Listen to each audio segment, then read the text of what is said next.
आगरा में उस दिन सुबह तो आम दिनों की तरह ही हुई थी, लेकिन शहंशाह अकबर का मिजाज कुछ बदला बदला सा था।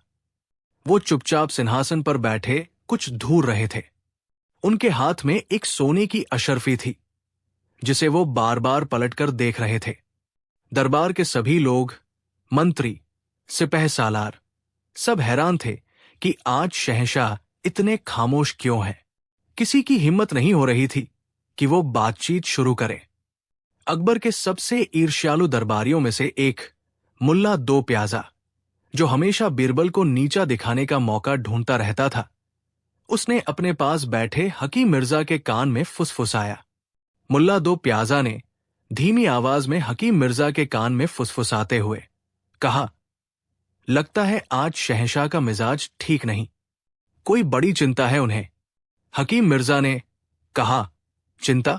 अरे नहीं, लगता है आज उनके चहेते बीरबल ने कोई बेवकूफी की है, जिसका खामियाजा अब पूरे दरबार को भुगतना पड़ रहा है। दोनों दबी हुई हंसी हंसते हैं। तभी अकबर की भारी आवाज गूंजती है। अकबर ने अपने हाथ की अशर्फी को देखते हुए गंभीर स्वर में कहा, हम एक बात सोच रहे थे। ये सोना, ये इतना कीमती क्यों है? और ये जमीन पर पड़ी धूल, ये इतनी बेकीमत क्यों है? है तो दोनों ही धरती की देन। एक को पाने के लिए लोग जान दे देते हैं और दूसरी को ठोकर मारकर आगे बढ़ जाते हैं। ऐसा क्यों? दरबार में सन्नाटा छा जाता है।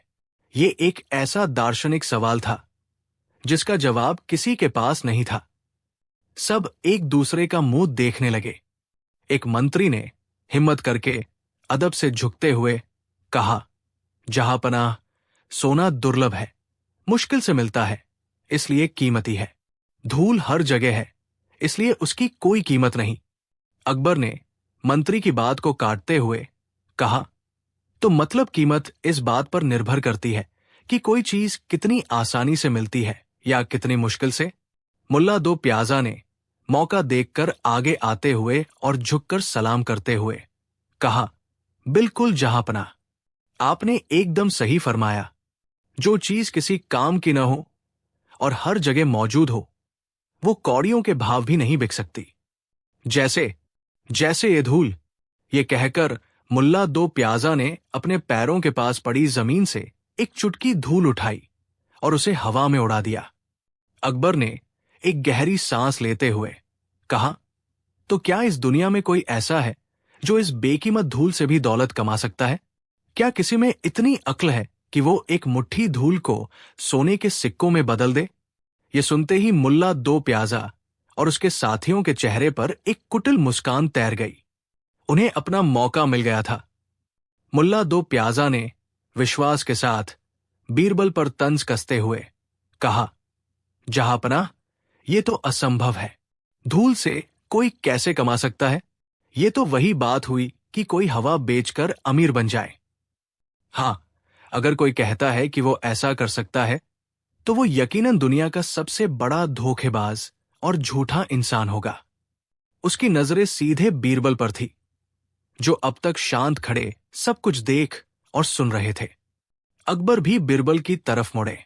अकबर ने बीरबल की ओर मुड़ते हुए कहा, बीरबल, तुम चुप क्यों हो? क्या मुल्ला सही कह रहे हैं? क्या धूल से पैसा कमाना नामुमकिन है? बीरबल मुस्कुराए। उनकी वही शांत और रहस्यमयी मुस्कान जो उनके दुश्मनों के दिलों में आग लगा देती थी। बीरबल ने मुस्कुराते हुए अदब के साथ कहा, जहांपनाह, इस दुनिया में कुछ भी नामुमकिन नहीं है। कीमत चीज में नहीं, इंसान की सोच और उसकी योजना में होती है। अगर सही तरीका अपनाया जाए तो एक मुट्ठी धूल भी हजारों सोने के सिक्के दिलवा सकती है। ये सुनते ही दरबार में हंसी का फव्वारा छूट पड़ा। मुल्ला दो प्याजा तो जोर जोर से हंसने लगा। मुल्ला दो प्याजा ने अट्टहास करते हुए कहा, हाँ हाँ हाँ, सुन लिया जहांपनाह, सुन लिया। मैंने कहा था न कि ऐसी बातें सिर्फ शेख ही बघारने वाले ही कर सकते हैं। बीरबल, बातें बनाना छोड़ो और हकीकत को स्वीकार करो। अकबर ने चुनौती भरी नजरों से कहा, बीरबल, अगर तुम ऐसा मानते हो तो तुम्हें इसे साबित करना होगा। हम तुम्हें चुनौती देते हैं। अकबर अपने सिंहासन से उठे, बाहर बगीचे की ओर गए और जमीन से एक मुट्ठी धूल उठाई। उन्होंने वापस आकर उस धूल को एक छोटी सी रेशमी थैली में बंद किया। अकबर ने वो थैली बीरबल की ओर बढ़ाते हुए कहा, ये लो बीरबल, ये एक मुट्ठी धूल। हम तुम्हें 7 दिन का समय देते हैं। तुम्हें इसी धूल से और सिर्फ इसी धूल का इस्तेमाल करके कम से कम 1000 सोने की अशर्फियां कमा कर दिखानी होंगी। अगर तुम ऐसा करने में कामयाब रहे तो हम मान जाएंगे कि तुमसे ज्यादा बुद्धिमान इस जहां में कोई नहीं। और अगर तुम नाकामयाब रहे। अकबर एक पल के लिए रुके, उनकी नजरें सख्त हो गई। अकबर ने सख्त स्वर में कहा, तो तुम्हें दरबार में सबके सामने यह मानना होगा कि तुम सिर्फ बड़ी बड़ी बातें करते हो और मुल्ला दो प्याजा तुमसे ज्यादा समझदार है। तुम्हें 1 महीने के लिए अपना पद छोड़ना होगा। क्या तुम्हें यह चुनौती स्वीकार है? पूरा दरबार सांस रोके बीरबल को देख रहा था। यह बीरबल के सम्मान और प्रतिष्ठा का सवाल था। मुल्ला दो प्याजा और उसके साथी मन ही मन जश्न मना रहे थे। उन्हें यकीन था कि बीरबल आज बुरी तरह फंस गए हैं। बीरबल ने शांत भाव से थैली लेते हुए और अदब से झुकते हुए कहा, जहांपनाह, आपका हुक्म सर आंखों पर। मुझे आपकी चुनौती स्वीकार है। बीरबल ने थैली ली, शहंशाह को सलाम किया और चुपचाप दरबार से बाहर चले गए। उनके जाने के बाद दरबार में कानाफूसी का दौर शुरू हो गया। हर कोई यही कह रहा था कि बीरबल ने अपनी जिंदगी की सबसे बड़ी गलती कर दी है। पहला दिन गुजरा, बीरबल ने कुछ नहीं किया। दूसरा दिन गुजरा, बीरबल बस शहर के बाजारों में घूमते रहे, लोगों को देखते रहे, उनकी बातें सुनते रहे। मुल्ला दो प्याजा के जासूस हर पल उन पर नजर रखे हुए थे। वो रोज शाम को शहंशाह को खबर देते। जासूस ने अकबर के सामने अदब से झुकते हुए कहा, जहांपनाह, बीरबल कुछ नहीं कर रहा है। वो बस आवारा लोगों की तरह कभी इस बाजार, कभी उस गली में घूमता रहता है। लगता है उसने हार मान ली है और अब बस समय बर्बाद कर रहा है। अकबर भी चिंतित होने लगे। क्या सच में उन्होंने बीरबल को एक असंभव काम दे दिया था? उधर मुल्ला और उसके दोस्त जश्न की तैयारी करने लगे थे, लेकिन वो ये नहीं जानते थे कि बीरबल का दिमाग एक ऐसी योजना बुन रहा था जिसकी किसी ने कल्पना भी नहीं की थी। तीसरे दिन बीरबल ने उस धूल में कुछ बदलाव किए। उन्होंने जंगल से कुछ सूखी हुई खुशबूदार जड़ी बूटियां मंगवाई, थोड़ा सा चंदन का बुरादा मिलाया और कुछ सूखे गुलाब के फूलों की पंखुड़ियों को पीसकर उस धूल में मिला दिया। अब उस साधारण सी धूल से एक भीनी भीनी रहस्यमयी खुशबू आने लगी थी। उन्होंने उस धूल को वापस उसी शाही रेशमी थैली में नहीं, बल्कि एक और भी ज्यादा खूबसूरत मखमली थैली में रख दिया, जिस पर सोने के तारों से कारीगरी की हुई थी। अब बीरबल का अगला कदम था अपनी योजना को जमीन पर उतारना। उन्होंने अपने एक सबसे भरोसेमंद सहायक को बुलाया। बीरबल ने उसे समझाते हुए कहा, सुनो, तुम्हें आज एक बहुत जरूरी काम करना है। शहर के सबसे बड़े जौहरी बाजार में जाओ और वहां के व्यापारियों के बीच एक खबर फैलानी है।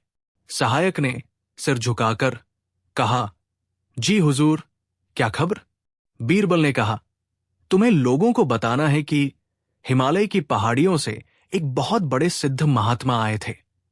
उन्होंने शहंशाह अकबर के सबसे खास सलाहकार बीरबल की सेवा और बुद्धि से प्रसन्न होकर उन्हें एक चमत्कारी और दिव्य भस्म धूल भेंट की है। ये कोई साधारण भस्म नहीं है। कहा जाता है कि इस भस्म का एक कण भी जिसके पास होता है, उस पर धन और समृद्धि की वर्षा होने लगती है। उस व्यक्ति को शहंशाह का विशेष आशीर्वाद प्राप्त होता है और उसके सारे बिगड़े काम बन जाते हैं। याद रहे, ये बात एक अफवाह की तरह फैलनी चाहिए, जैसे कोई बहुत गुप्त रहस्य हो जो लीक हो गया हो। सहायक सिर झुकाकर चला गया और बीरबल की योजना का पहला चरण शुरू हो गया। जैसा बीरबल ने सोचा था वैसा ही हुआ। आग से भी तेज अफवाह फैलती है। एक कान से दूसरे कान तक पहुंचते पहुंचते बात कई गुना बढ़ गई। लोग चटखारे ले लेकर बातें करने लगे। एक व्यापारी ने दूसरे व्यापारी से कहा, अरे सेठ जी, सुना आपने? बीरबल साहब के हाथ कोई पारस पत्थर लग गया है। दूसरे व्यापारी ने उत्साह से कहा, पारस पत्थर नहीं, कोई जादुई राख है, जो उसे छू ले वो राजा बन जाए।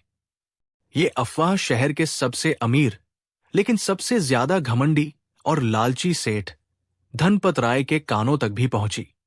धनपत राय के पास बेशुमार दौलत थी, लेकिन उसे एक ही चीज की भूख थी, शोहरत और सम्मान। वो चाहता था कि पूरे आगरा में, बल्कि पूरे हिंदुस्तान में उसका नाम हो। वो चाहता था कि शहंशाह अकबर उसे अपना सबसे खास माने। जब उसने इस जादुई धूल के बारे में सुना तो उसकी आंखें चमक उठीं। उसे लगा कि यही वो चीज है जो उसकी मुराद पूरी कर सकती है। धनपत राय ने अपने मुंशी से कहा, पता लगाओ, ये खबर सच्ची है या झूठी? अगर सच्ची है तो वो धूल मुझे चाहिए, चाहे उसकी कोई भी कीमत क्यों न चुकानी पड़े। 5वां दिन। बीरबल जानबूझकर अपनी बग्घी में बैठकर सेठ धनपत राय की हवेली के सामने से गुजरे। उन्होंने हाथ में वो मखमली थैली ऐसे पकड़ रखी थी जैसे वो दुनिया की सबसे कीमती चीज हो। सेठ धनपत राय ने जैसे ही अपनी खिड़की से बीरबल को उस थैली के साथ देखा, वो दौड़कर बाहर आया। धनपत राय ने हाथ जोड़कर बहुत मीठे स्वर में कहा, अरे बीरबल जी, आइए आइए, गरीब खाने पर पधारिए। आज किधर से सूरज निकला? बीरबल ने जानबूझकर अनजान बनते हुए कहा, अरे सेठ जी, आप? बस यूं ही गुजर रहा था, मुझे कुछ जरूरी काम है, फिर कभी आऊंगा। धनपत राय ने रास्ता रोकते हुए कहा, नहीं नहीं, ऐसे कैसे, 2 पल बैठिए, शरबत पीजिए। आपसे जरूरी काम और क्या हो सकता है? बीरबल मन ही मन मुस्कुराए। मछली जाल में फंस रही थी। वो सेठ के साथ उसकी आलीशान हवेली के अंदर चले गए। अंदर जाकर सेठ ने बीरबल की बहुत आवभगत की, फिर घुमा फिराकर असली मुद्दे पर आया। धनपत राय ने बहुत मासूमियत से कहा, बीरबल जी, आजकल शहर में आपके बड़े चर्चे हैं। सुना है किसी महात्मा ने आपको कोई दिव्य वस्तु प्रदान की है। बीरबल ने एक गहरी सांस लेकर कहा, सेठ जी, कुछ बातें पर्दे में ही अच्छी लगती है। वो एक महात्मा का आशीर्वाद है, कोई नुमाइश की चीज नहीं। मैं उसके बारे में बात नहीं करना चाहता। बीरबल की इस ना ने सेठ की उत्सुकता को आग लगा दी। उसे यकीन हो गया कि ये चीज वाकई चमत्कारी है। धनपत राय ने कहा, नहीं नहीं, मैं तो बस ज्ञान के लिए पूछ रहा था। कहते हैं उस दिव्य भस्म से सारे काम बन जाते हैं। बीरबल ने आंखें बंद करके जैसे ध्यान कर रहे हों कहा, सेठ जी, वो भस्म नहीं, वो तो साक्षात किस्मत है, पर वो बिकाऊ नहीं है, वो तो अनमोल है। ये सुनते ही सेठ का लालच और बढ़ गया। धनपत राय ने पैरों में गिरते हुए कहा, बीरबल जी, मुझ पर रहम कीजिए। मेरे पास सब कुछ है, दौलत, शोहरत, लेकिन शहंशाह की नजरों में वो सम्मान नहीं है जिसके मैं सपने देखता हूं। आप मुझे उस दिव्य भस्म में से बस एक चुटकी दे दीजिए, मैं आपको 100 सोने की अशर्फिया दूंगा। बीरबल ने हैरान होने का नाटक करते हुए कहा, तौबा तौबा, सेठ जी, आप इसका मोल लगा रहे हैं। मैंने कहा ना, ये अनमोल है, मैं इसका एक कण भी किसी को नहीं दे सकता। बीरबल उठकर जाने लगे। सेठ घबरा गया। धनपत राय ने कहा, रुकिए रुकिए, 100 नहीं, 500 अशर्फिया। बीरबल ने रुककर उदास चेहरा बनाकर कहा, सेठ जी, आप मेरी मजबूरी नहीं समझ रहे, ये मेरे गुरु का अपमान होगा, मुझे क्षमा करें। बीरबल ने जैसे ही दरवाजे की ओर कदम बढ़ाए, सेठ धनपत राय लगभग उनके पैरों में लेट गया। उसे लगा कि ये मौका हाथ से निकल गया तो फिर कभी नहीं आएगा। धनपत राय ने लगभग चीखते हुए कहा, 1000 सोने की अशर्फिया। बस एक चुटकी के लिए। बीरबल ने सोचने का नाटक करते हुए कहा, सेठ जी, बात पैसों की नहीं है, बात है उस आशीर्वाद की। अगर मैं ये आपको दूं तो इसका मतलब होगा कि वो आशीर्वाद अब आपके पास चला जाएगा। धनपत राय ने उत्साह से कहा, हाँ हाँ, मुझे मंजूर है, मुझे वही तो चाहिए। बीरबल ने गंभीर होकर कहा, हूं, लेकिन एक शर्त है। धनपत राय ने कहा, मुझे आपकी हर शर्त मंजूर है। बीरबल ने कहा, यह सौदा हम यहां अकेले में नहीं कर सकते। अगर आपको शहंशाह का आशीर्वाद चाहिए तो ये लेन देन भी उन्हीं के सामने होना चाहिए। आप 7वें दिन भरे दरबार में शहंशाह अकबर के सामने मुझे 2000 सोने की अशर्फिया देंगे और मैं ये पूरी थैली आपको सौंप दूंगा, ताकि शहंशाह स्वयं इस बात के गवाह बने कि ये दिव्य वस्तु अब आपके संरक्षण में है। 2000 अशर्फिया। सेठ एक पल के लिए चौंका। ये बहुत बड़ी रकम थी, लेकिन फिर उसने सोचा, भरे दरबार में शहंशाह के सामने उसे ये दिव्य वस्तु मिलेगी, पूरी दुनिया देखेगी, शहंशाह खुद इस बात के गवाह बनेंगे। इससे बड़ा सम्मान और क्या हो सकता है? ये तो 2000 अशर्फियों में बहुत ही सस्ता सौदा है। धनपत राय ने खुशी से कांपती आवाज में कहा, मुझे मंजूर है बीरबल जी, मुझे सब कुछ मंजूर है। 7वें दिन भरे दरबार में 2000 सोने की अशर्फिया। बीरबल मुस्कुराए और अपनी बग्घी में बैठकर चले गए। उनकी योजना कामयाब हो चुकी थी। अकबर ने बेचैनी से कहा, बीरबल कहाँ है?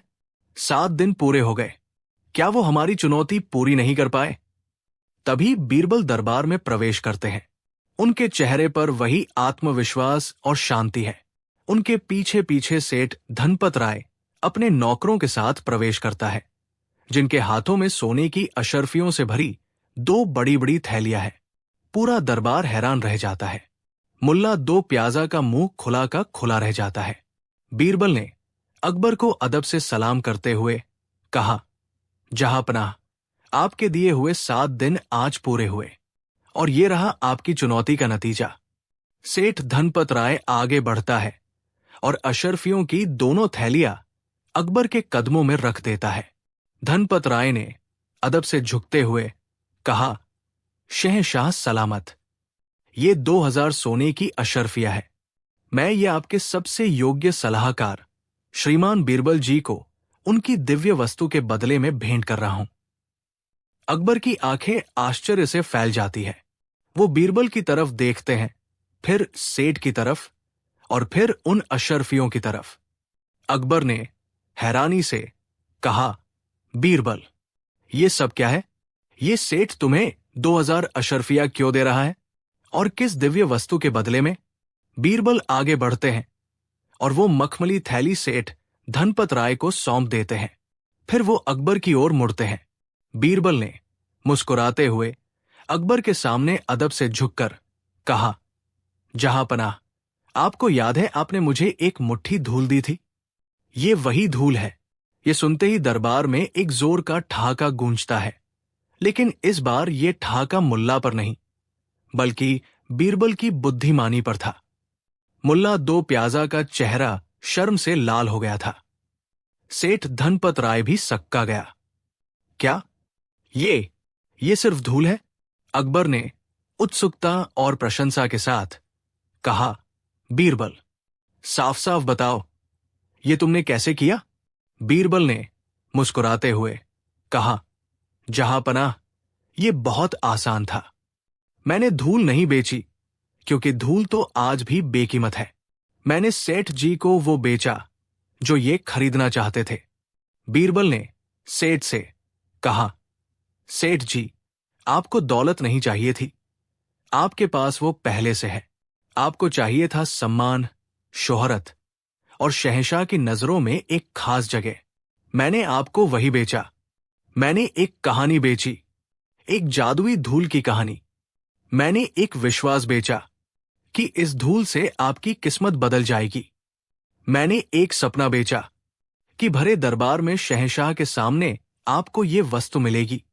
और आपका नाम अमर हो जाएगा। बताइए सेठ जी, क्या आपको वो नहीं मिला जो आप चाहते थे? सेठ धनपत राय चुप थे। बात तो सच थी। उन्हें धूल नहीं, शोहरत चाहिए थी, और वो उन्हें मिल गई थी। भरे दरबार में शहंशाह के सामने उनका जिक्र हो रहा था। इससे ज्यादा वो और क्या चाहते? उन्होंने धीरे से सिर हिलाया। बीरबल ने वापस अकबर की ओर मुड़ते हुए और अदब से झुकते हुए कहा, जहांपनाह, कीमत किसी चीज में नहीं होती, हमारी सोच में होती है। इंसान सोना नहीं खरीदता, वो सोने से जुड़ी सुरक्षा, अमीरी का एहसास और सामाजिक प्रतिष्ठा खरीदता है। मैंने भी बस सेठ जी की इसी इच्छा का इस्तेमाल किया। ये 2000 अशरफिया धूल की कीमत नहीं, बल्कि सेठ जी के सपने और उनकी प्रतिष्ठा की कीमत है। अकबर ने हंसते हुए कहा, वाह बीरबल, वाह! मान गए। तुमसे ज्यादा बुद्धिमान और हाजिर जवाब इस पूरी कायनात में कोई नहीं है। तुमने आज साबित कर दिया कि अक्ल से पत्थर को भी सोना बनाया जा सकता है। अकबर ने सिंहासन से उठकर बीरबल को गले लगा लिया। मुल्ला दो प्याजा और उसके साथी शर्मिंदगी से सिर झुकाए खड़े थे। अकबर ने सेठ धनपत राय से कहा, सेठ धनपत राय, तुम चिंता मत करो। तुमने ये अशरफिया बीरबल की बुद्धि के सम्मान में दी है। आज से तुम भी हमारे खास लोगों में गिने जाओगे। सेठ का चेहरा खिल उठा। उसे अपनी 2000 अशरफियों से कहीं ज्यादा कीमती चीज मिल गई थी। तो दोस्तों, ये थी कहानी एक मुट्ठी धूल की, जिसे बीरबल ने अपनी अक्ल से 2000 अशरफियों में बेच दिया। इस कहानी से हमें एक बहुत बड़ी सीख मिलती है। दुनिया में कोई भी चीज छोटी या बेकार नहीं होती। सही मार्केटिंग, सही कहानी और इंसान की साइकोलॉजिया को समझने की कला किसी भी साधारण सी चीज को असाधारण बना सकती है। कीमत हमेशा चीज की नहीं, उसके पीछे की सोच और कहानी की होती है। आपको हमारी ये कहानी कैसी लगी? क्या आप बीरबल की इस चतुराई से सहमत हैं? हमें नीचे कमेंट्स में जरूर बताइएगा। और अगर आप भविष्य में भी ऐसी ही रोचक और ज्ञानवर्धक कहानियां सुनना चाहते हैं, तो हमारे चैनल को सब्सक्राइब करना न भूलें। कहानी 2। ये कहानी है आगरा के पास बसे एक छोटे से गांव रामपुर की। इस गांव की हवा में सादगी थी, मिट्टी में मेहनत की खुशबू थी और लोगों के दिलों में एक दूसरे के लिए अपनापन। इसी गांव में एक गरीब लकड़हारा रहता था, जिसका नाम था दीनू। दीनू के पास धन दौलत के नाम पर कुछ नहीं था, सिवाय एक पुरानी कुल्हाड़ी, एक छोटी सी झोपड़ी और उसकी पत्नी पार्वती के। लेकिन उसके पास एक ऐसी चीज थी जो बड़े बड़े अमीरों के पास भी नहीं होती, ईमानदारी। दीनू अपनी गरीबी से परेशान तो था, लेकिन उसने कभी अपने उसूलों से समझौता नहीं किया। एक शाम जब दीनू जंगल से लकड़ियां काटकर लौट रहा था, तो उसकी नजर जमीन पर पड़ी एक चीज पर पड़ी। सूरज की आखिरी किरणें उस चीज पर पड़कर चमक रही थी। वो मखमल का एक भारी बटुआ था, जिसके किनारों पर सोने के धागों से कारीगरी की गई थी। दीनू ने उसे उठाया। बटुआ इतना भारी था कि दीनू का दिल जोर जोर से धड़कने लगा। उसने कांपते हुए हाथों से बटुए का मुंह खोला और उसकी आंखें फटी की फटी रह गई। बटुआ सोने की अशर्फियों से खचाखच भरा हुआ था। 1, 2, 10, 20। उसने गिनने की कोशिश की, पर इतनी अशर्फिया उसने अपनी पूरी जिंदगी में नहीं देखी थी। हे भगवान, इतनी दौलत! इससे तो मेरी 7 पुश्तों की गरीबी दूर हो जाएगी। पार्वती के लिए नई साड़ी, मां के इलाज के लिए दवा, एक पक्का घर, मेरे सारे सपने पूरे हो सकते हैं। एक पल के लिए उसके मन में लालच का एक काला बादल उमड़ा। उसने इधर उधर देखा, दूर दूर तक कोई नहीं था। वह चाहता तो चुपचाप बटुआ लेकर घर जा सकता था और किसी को कानो कान खबर न होती। लेकिन तभी उसे अपने पिता की सिखाई हुई बातें याद आई। बेटा, इंसान की असली दौलत उसका ईमान होता है। एक बार ईमान चला गया तो दुनिया की कोई दौलत उसे वापस नहीं खरीद सकती। दीनू ने एक गहरी सांस ली। लालच का बादल छंट चुका था। उसने फैसला कर लिया, ये बटुआ जिसका भी है उसे बहुत दुख हो रहा होगा। मुझे इसे उसके असली मालिक तक पहुंचाना ही होगा। उसने बटुए को अपनी फटी हुई धोती में अच्छी तरह लपेटा और गांव की ओर चल पड़ा। गांव पहुंचकर उसने लोगों से पूछना शुरू किया, किसी का कोई बटुआ तो नहीं खोया? एक सब्जी वाले ने कहा, अरे दीनू, आज सुबह गांव के सबसे बड़े साहूकार लाला धनीराम बड़े परेशान घूम रहे थे। कह रहे थे कि उनका कीमती बटुआ कहीं गिर गया है। लाला धनीराम का नाम सुनते ही दीनू का चेहरा थोड़ा उतर गया। धनीराम पूरे इलाके में अपनी कंजूसी और लालच के लिए बदनाम था। वो गरीबों को ऊंचे ब्याज पर कर्ज देता और फिर उनकी जमीन जायदाद हड़प लेता था। लेकिन दीनू ने सोचा, मालिक चाहे कैसा भी हो, अमानत तो अमानत है। दीनू हिम्मत करके धनीराम की आलीशान हवेली पर पहुंचा। दरबान ने उसे उसकी फटी हालत देखकर अंदर जाने से रोक दिया। कहाँ घुसा चला रहा है? ये कोई धर्मशाला नहीं है, दरबान गरजा। दीनू ने विनम्रता से कहा, मुझे लाला जी से मिलना है, उनका कुछ सामान मुझे मिला है। ये सुनकर दरबान उसे अंदर ले गया। अंदर का नजारा देखकर दीनू की आंखें चौंधिया गई। चारों तरफ कीमती कालीन, बड़े बड़े झूमर और मखमली गद्दे लगे थे। लाला धनीराम एक बड़े से तकिए के सहारे बैठा हुक्का गुड़गुड़ा रहा था। दीनू को देखकर उसने नाक सिकोड़ी। क्या काम है? मेरे पास तुम जैसे भिखारियों के लिए वत नहीं है। दीनू ने अपनी धोती से बटुआ निकाला और उसके सामने रख दिया। लाला जी, ये बटुआ मुझे जंगल के रास्ते में मिला था। सुना है ये आपका है। बटुआ देखते ही धनीराम की आंखों में एक अजीब सी चमक आ गई। उसने झपटकर बटुआ उठाया और उसे खोलकर देखने लगा। उसके चेहरे पर राहत के भाव थे। वो अशर्फिया गिनने लगा। दीनू चुपचाप खड़ा था। उसे लगा कि लाला जी अब खुश होकर उसे कुछ इनाम देंगे। लेकिन जो हुआ वो दीनू ने सपने में भी नहीं सोचा था। अशर्फिया गिनने के बाद धनीराम अचानक चिल्लाया, चोर, बेईमान, तूने मेरी आधी दौलत चुरा ली। दीनू हक्का बक्का रह गया। ये आप क्या कह रहे हैं लाला जी? मैंने तो जैसा मिला वैसा ही आपको लाकर दे दिया। धनीराम और जोर से चीखा, झूठ बोलता है। मेरे इस बटुए में पूरी 200 अशर्फिया थी और अब इसमें सिर्फ 100 है। बोल, बाकी की 100 अशर्फिया कहाँ छुपाई है? लाला धनीराम की आवाज सुनकर हवेली के नौकर और दरबान इकट्ठा हो गए। दीनू की आंखों में आंसू आ गए। वो गिड़गिड़ाने लगा, नहीं सेठ जी, मुझ गरीब पर ऐसा झूठा इल्जाम मत लगाइए। मैंने एक भी अशर्फी को हाथ नहीं लगाया। आपकी अमानत लौटाकर मैंने क्या कोई गुनाह कर दिया? लेकिन लालची धनीराम के मन में तो कुछ और ही चल रहा था। उसने सोचा कि ये अच्छा मौका है, इस गरीब को फंसाकर मैं इससे और 100 अशर्फिया ऐंठ लूंगा। उसने दरबानों को हुक्म दिया, पकड़ लो इस चोर को और इसे गांव के कोतवाल के पास ले चलो। आज मैं इसे सबक सिखाकर ही रहूंगा।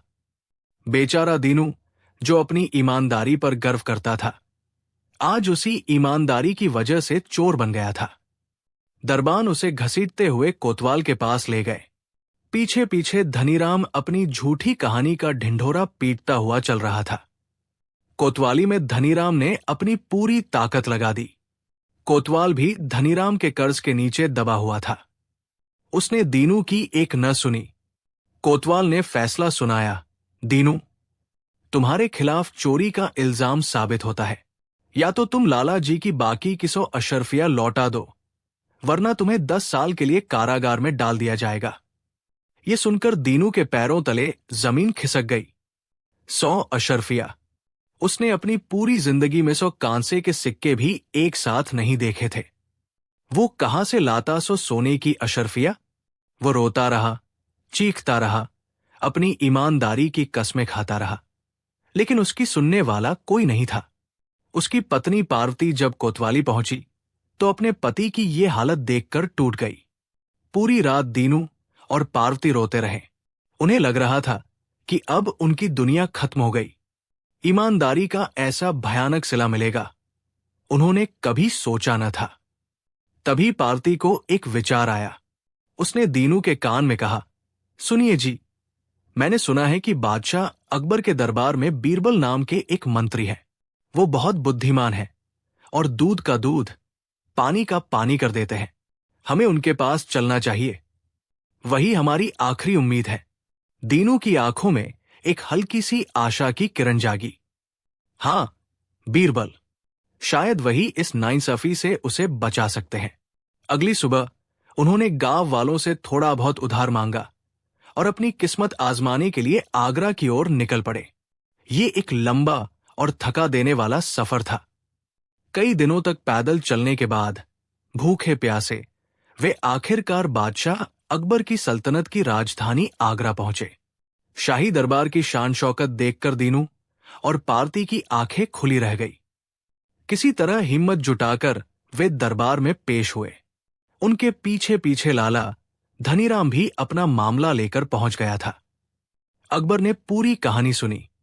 दीनू ने रो रो कर अपनी बेगुनाही की दास्तां सुनाई और धनीराम ने बड़े ही नाटकीय ढंग से अपनी चोरी का किस्सा बयान किया। अकबर भी सोच में पड़ गए। एक तरफ एक गरीब लकड़हारा था जिसकी आंखों में सच्चाई दिख रही थी। दूसरी तरफ एक अमीर साहूकार था जिसके पास अपनी बात को साबित करने के लिए कोई गवाह नहीं था सिवाय उसके अपने शब्दों के। अकबर ने अपने सबसे भरोसेमंद सलाहकार की ओर देखा। बीरबल, इस मामले ने हमें दुविधा में डाल दिया है। एक ईमानदार को सजा न मिल जाए और एक गुनहगार बच न जाए। अब आप ही कोई रास्ता सुझाइए। सारा दरबार बीरबल की ओर देखने लगा। बीरबल अपनी जगह से उठे और शांत भाव से पहले दीनू के पास गए। बीरबल ने दीनू से पूछा, दीनू, जब तुम्हें यह बटुआ मिला तो क्या तुमने उसे खोला था? दीनू ने ईमानदारी से कहा, जी हुजूर, मैंने बस ये देखने के लिए खोला था कि इसमें क्या है। मुझे सोने की अशर्फियां दिखी, पर मैंने उन्हें गिना नहीं।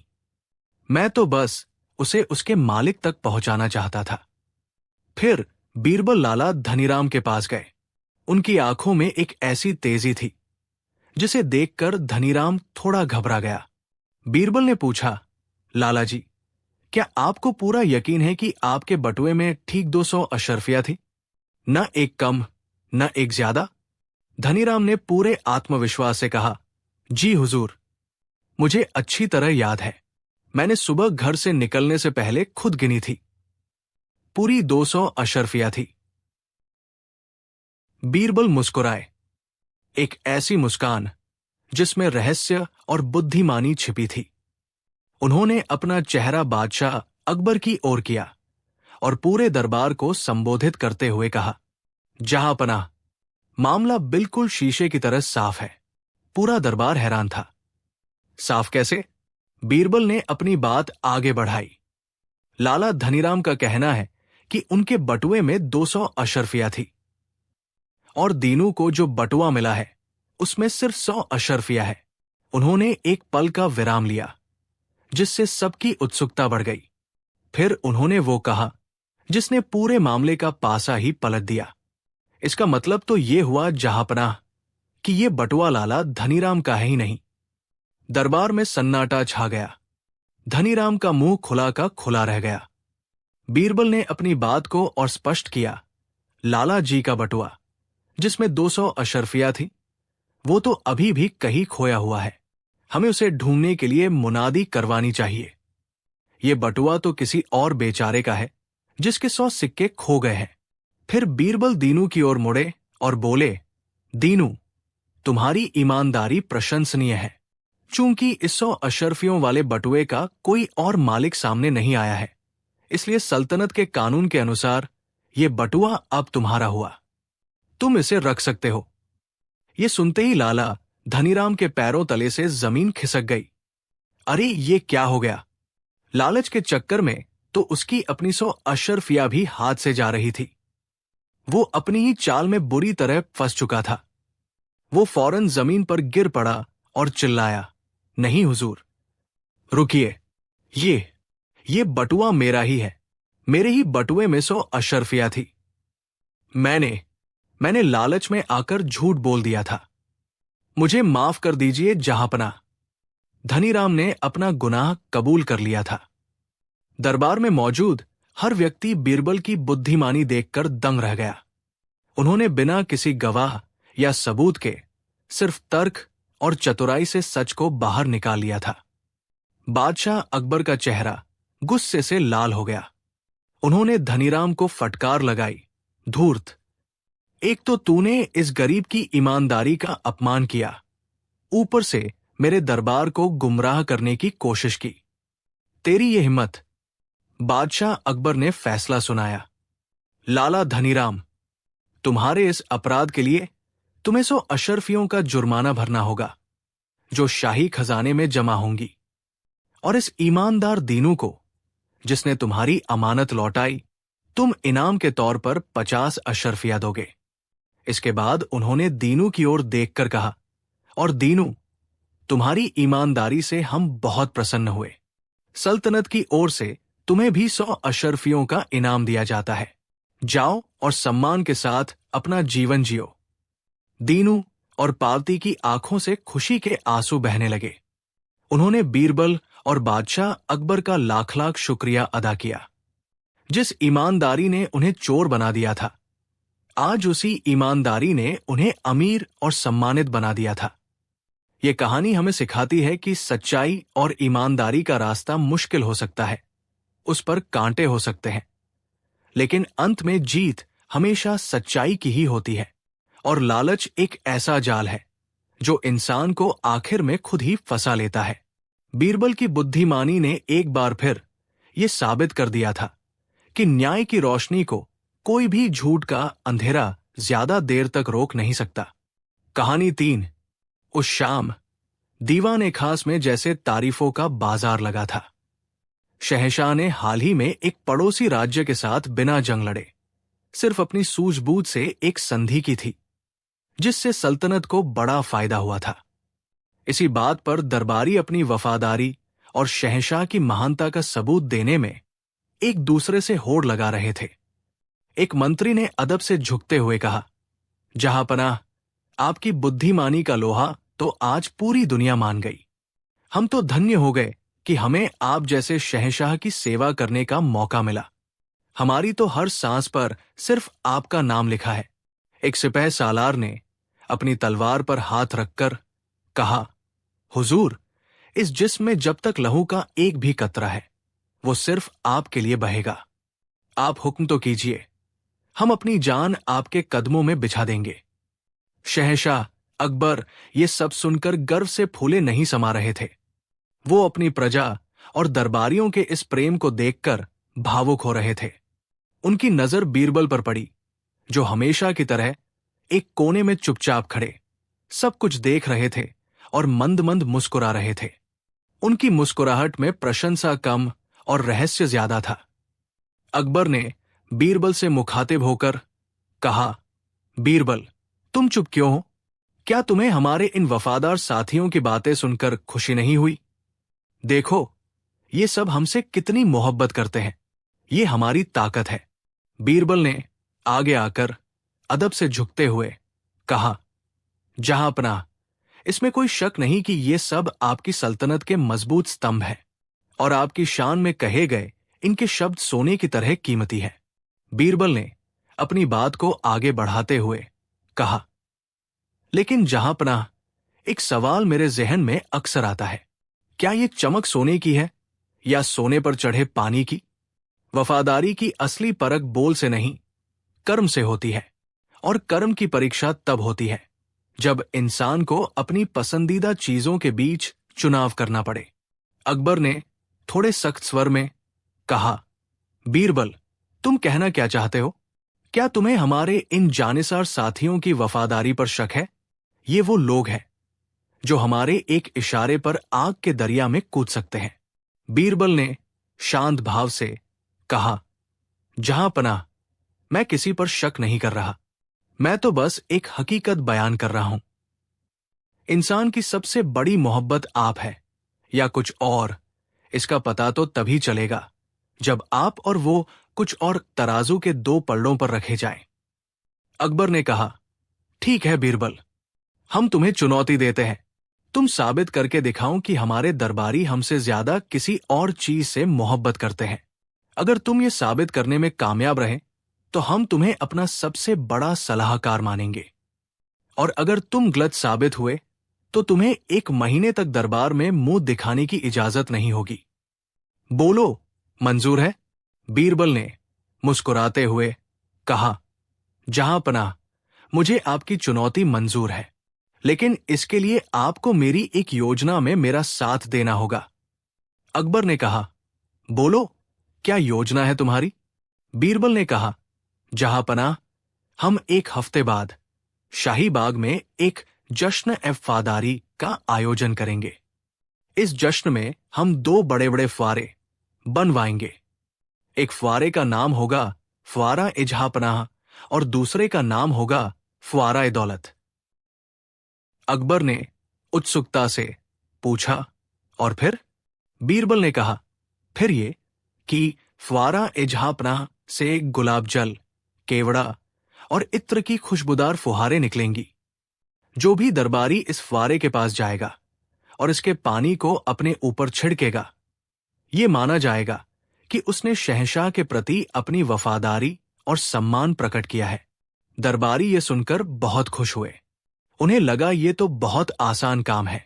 बीरबल ने अपनी असली चाल चलते हुए कहा, और जो दूसरा फुआरा होगा, फुआरा ए दौलत, उससे पानी की जगह सोने और चांदी की अशर्फिया और सिक्के बरसेंगे। ये सुनते ही दरबारियों की आंखों में एक अजीब सी चमक आ गई। उनकी सांसें तेज हो गई। बीरबल ने अपनी योजना का अंतिम हिस्सा बताते हुए कहा, शर्त बस इतनी सी होगी कि हर दरबारी को दोनों में से किसी एक ही फुआरे के पास जाने की इजाजत होगी। वो या तो फुआरा ए जहां पनाह से सम्मान ले सकता है या फुआरा ए दौलत से दौलत। और इस पूरे जश्न के दौरान आप और मैं पर्दे के पीछे छिपकर सब कुछ देखेंगे।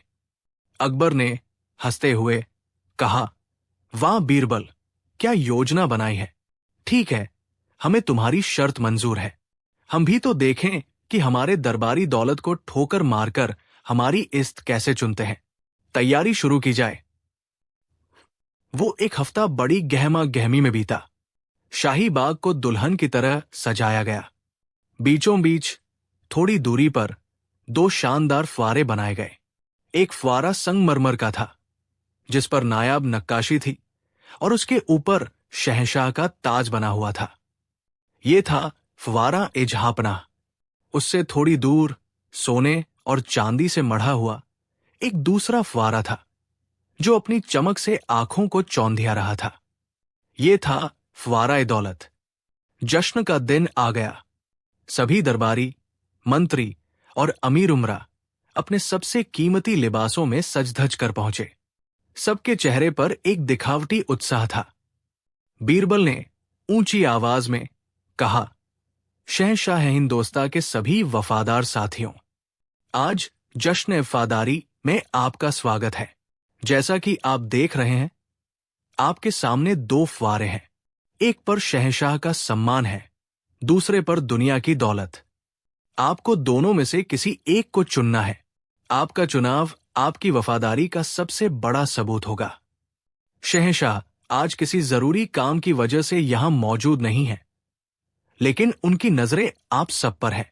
आप एक एक करके आए और अपना चुनाव करें। अकबर ने विश्वास के साथ कहा, देखना बीरबल, आज तुम गलत साबित होगे। मेरा हर एक दरबारी दौलत को ठोकर मारकर मेरे सम्मान वाले फुआरे की तरफ जाएगा। बीरबल ने सिर्फ मुस्कुराकर कहा, जहां पनाह, बस देखते जाइए। परीक्षा शुरू हुई। सबसे पहले वो मंत्री आगे बढ़े, जो दरबार में सबसे ज्यादा लच्छेदार बातें करते थे। वो मंच पर आए। उन्होंने जोर से नारा लगाया, शहंशाह अकबर जिंदाबाद। हमारी जान भी उन पर कुर्बान।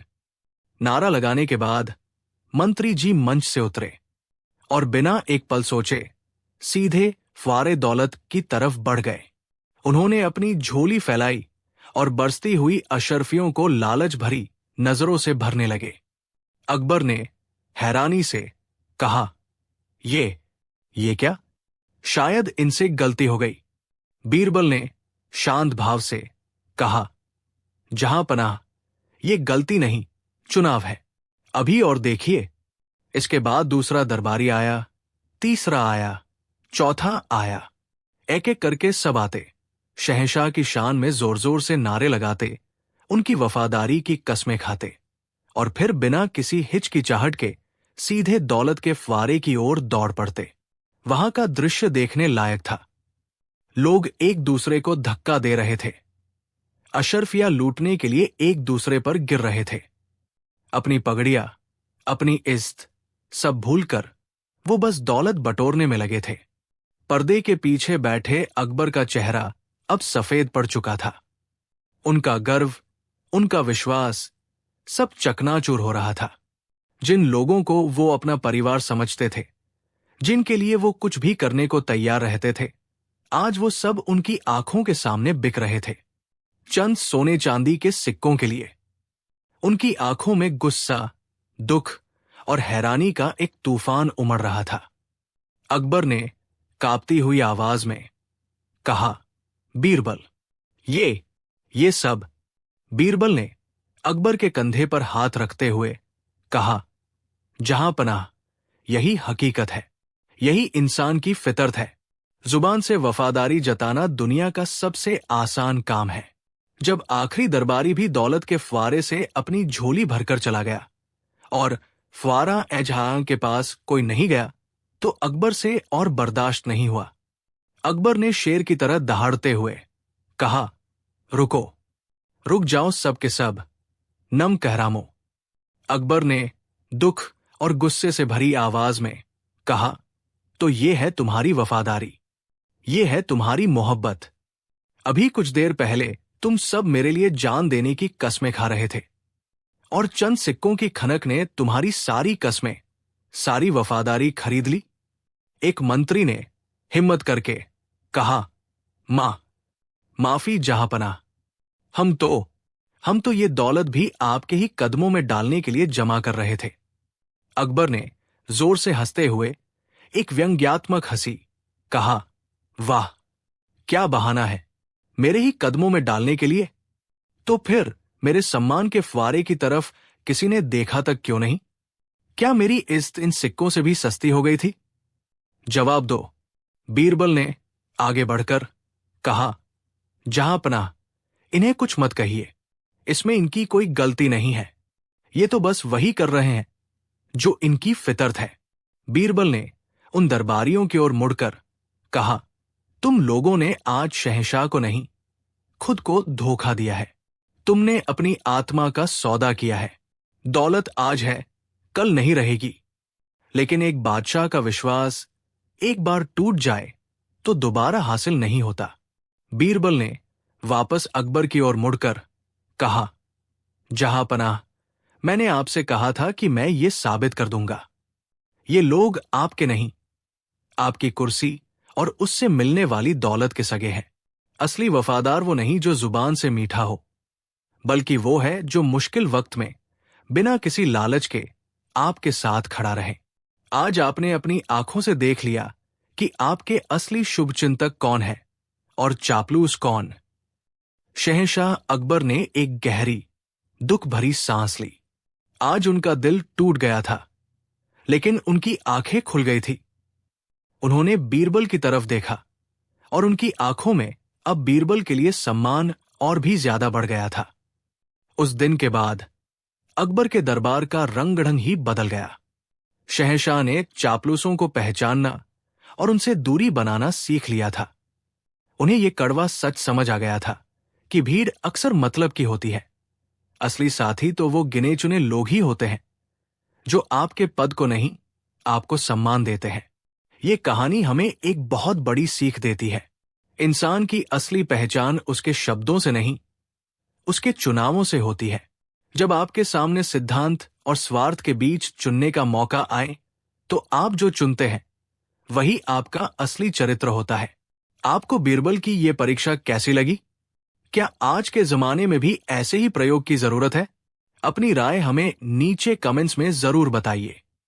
कहानी 4, ये कहानी है अकबर के दरबार के 3 ऐसे दरबारियों की जो खुद को दुनिया का सबसे चतुर और बुद्धिमान इंसान समझते थे।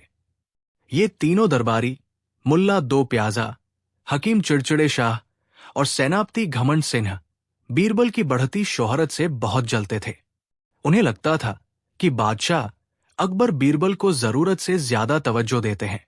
वे हमेशा मौके की तलाश में रहते थे कि कैसे बीरबल को नीचा दिखाया जाए। एक दिन जब दरबार लगा हुआ था, बादशाह अकबर किसी बात पर बहुत प्रसन्न थे।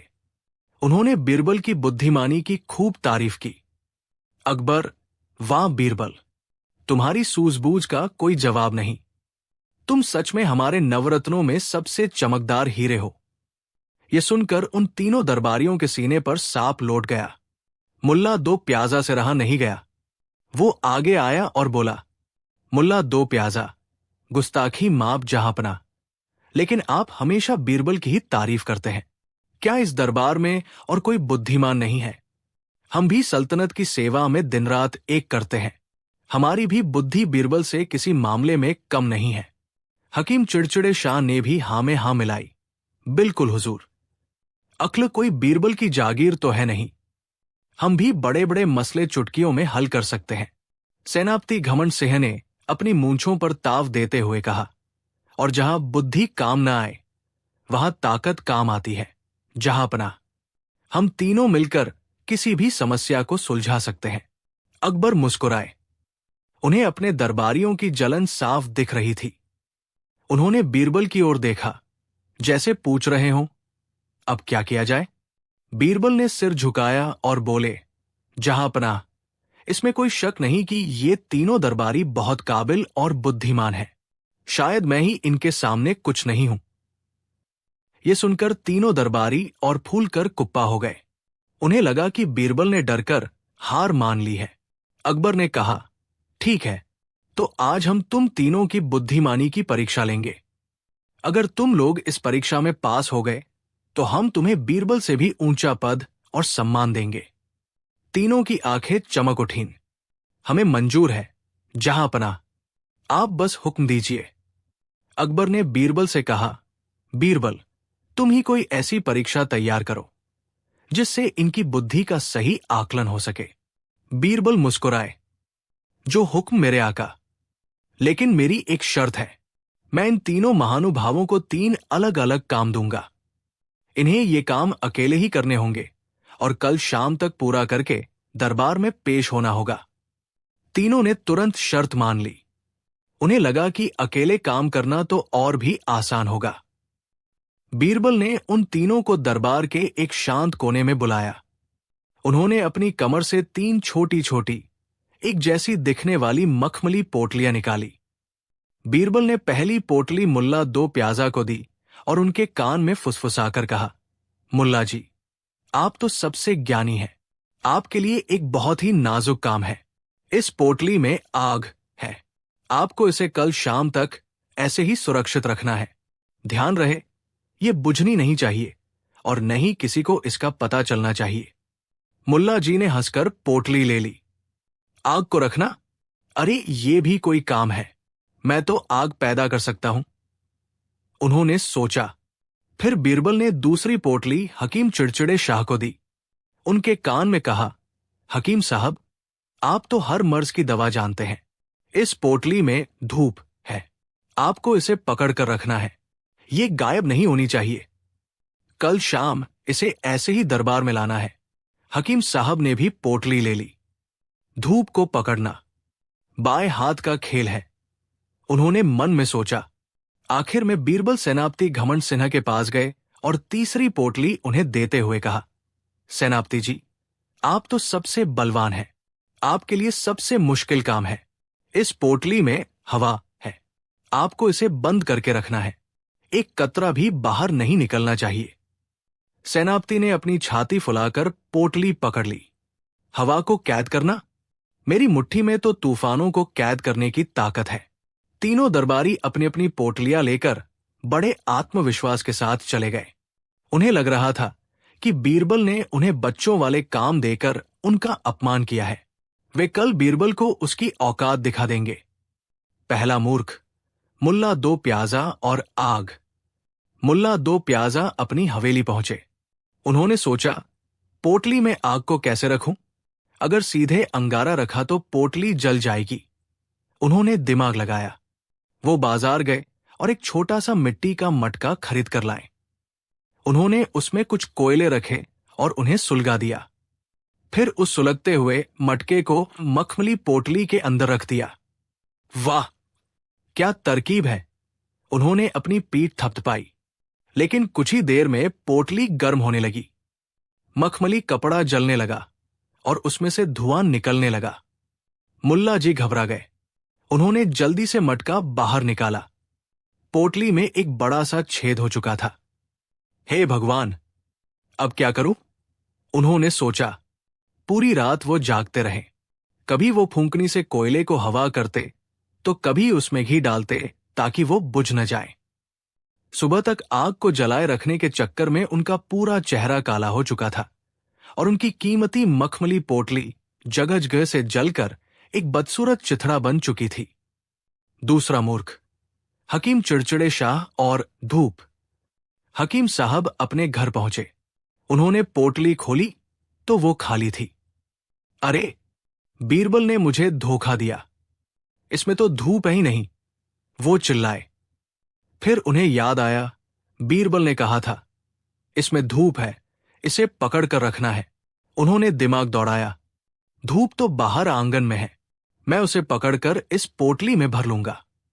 वो आंगन में गए और पोटली खोलकर धूप के नीचे रख दी। आजा, आजा मेरी प्यारी धूप, इस पोटली में आजा। वो बच्चों की तरह धूप को बुलाने लगे। जब धूप पोटली में नहीं आई तो उन्होंने अपने हाथों से धूप की किरणों को समेटकर पोटली में भरने की मूर्खतापूर्ण कोशिश की। घंटों तक वो यही करते रहे। पड़ोसी उन्हें देखकर हंस रहे थे। आखिर में थकहार कर उन्होंने एक तरकीब सोची।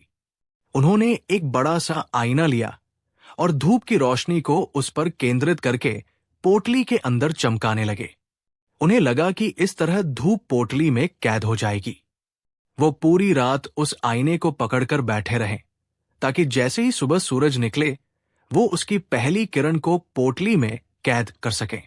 तीसरा मूर्ख, सेनापति घमंड सिंह और हवा। सेनापति घमंड सिंह अपने महल पहुंचे। उन्होंने भी पोटली खोली तो वो खाली मिली। धूर्त बीरबल, मुझे खाली पोटली थमा दी, वो गरजे। फिर उन्हें बीरबल के शब्द याद आए, इसमें हवा है, इसे बंद रखना है। हाँ, हवा तो हर जगह है।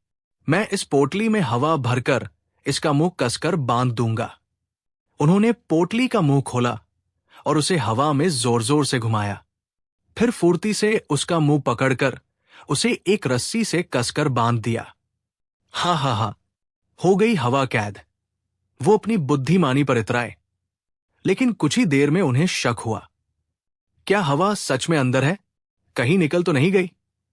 उन्होंने पोटली को हिलाया, दबाया, कान के पास लगाकर सुना। उन्हें कुछ महसूस नहीं हुआ। नहीं, हवा बहुत चालाक होती है, वो जरूर निकल गई होगी। उन्होंने रस्सी खोली, फिर से पोटली में हवा भरी और इस बार और भी कसकर उसे बांध दिया। ये सिलसिला पूरी रात चलता रहा।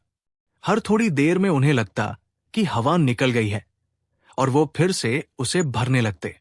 सुबह तक वो इतने थक चुके थे जैसे कोई जंग लड़कर आए हों और उनके हाथ रस्सी कसते-कसते लाल हो गए थे। अगली शाम जब दरबार लगा तो सबकी नजरें उन 3 महानुभावों पर थी। तीनों की हालत देखने लायक थी। मुल्ला दो प्याजा का मुंह काला था और हाथ में जली हुई पोटली थी। हकीम चिड़चिड़े शाह की आंखें नींद की कमी से लाल थी और वो एक आईना साथ लिए हुए थे। और सेनापति घमंड सिंह बुरी तरह थके हुए लग रहे थे और अपनी पोटली को ऐसे सीने से चिपकाए हुए थे जैसे वो कोई खजाना हो। अकबर ने पूछा, तो कहो बुद्धिमानी के पुतलो, क्या तुम लोग अपना अपना काम पूरा कर पाए? सबसे पहले मुल्ला दो प्याजा आगे आए। उन्होंने अपनी जली हुई पोटली बादशाह के सामने रख दी, जिसमें अभी भी कुछ कोयले सुलग रहे थे। देखिए जहांपना, मैं पूरी रात जागकर इस आग को सुरक्षित लाया हूं। बस ये पोटली थोड़ी जल गई। फिर हकीम साहब आए। उन्होंने अपनी खाली पोटली दिखाते हुए कहा, हुजूर, धूप को पकड़ना असंभव है, लेकिन मैंने उसे इस आईने में कैद कर रखा है। देखिए, मैं जब इसे हिलाता हूं तो रोशनी चमकती है। उन्होंने आईने से दीवार पर रोशनी चमकाकर दिखाई। आखिर में सेनापति घमंड सिन्हा आए। उन्होंने अपनी कसकर बंधी पोटली मेज पर रखी। जहांपनाह, मैंने हवा को इस पोटली में कैद कर दिया है। आप चाहें तो खुद देख सकते हैं ये कितनी फूली हुई है। तीनों अपनी अपनी उपलब्धियों का बखान कर रहे थे और बीरबल की ओर देखकर व्यंग्य से मुस्कुरा रहे थे। अब बीरबल की बारी थी। वो शांत भाव से आगे आए। उन्होंने मुल्ला दो प्याजा से कहा, मुल्ला जी, मैंने आपको आग सुरक्षित लाने को कहा था। ये नहीं कहा था कि आप उसके चक्कर में कीमती मखमली पोटली को ही जला दें। आप चाहते तो बाजार से एक लालटेन खरीद लाते, उसमें दिया जलता रहता और पोटली भी सुरक्षित रहती। ये तो साधारण समझ की बात थी, ज्ञान की नहीं। मुल्ला जी का सिर शर्म से झुक गया। फिर बीरबल हकीम साहब की ओर मुड़े। हकीम साहब, मैंने आपसे धूप को पकड़कर लाने को कहा था। आपने उसे आईने में कैद करने की कोशिश की। अगर आप थोड़ी बुद्धि लगाते तो एक रुई का फाहा लेते, उसे सरसों के तेल में भिगोते और पोटली में रख लाते। कहते हैं, सरसों का तेल धूप का अंश होता है। वो धूप की गर्मी और ऊर्जा को सोख लेता है। ये एक हकीम को तो पता ही होना चाहिए था। हकीम साहब का चेहरा देखने लायक था। उन्हें अपनी मूर्खता का एहसास हो चुका था। अंत में बीरबल सेनापति के पास गए। सेनापति जी, आपने हवा को कैद करने के लिए इतनी मेहनत की, पूरी रात जागते रहे।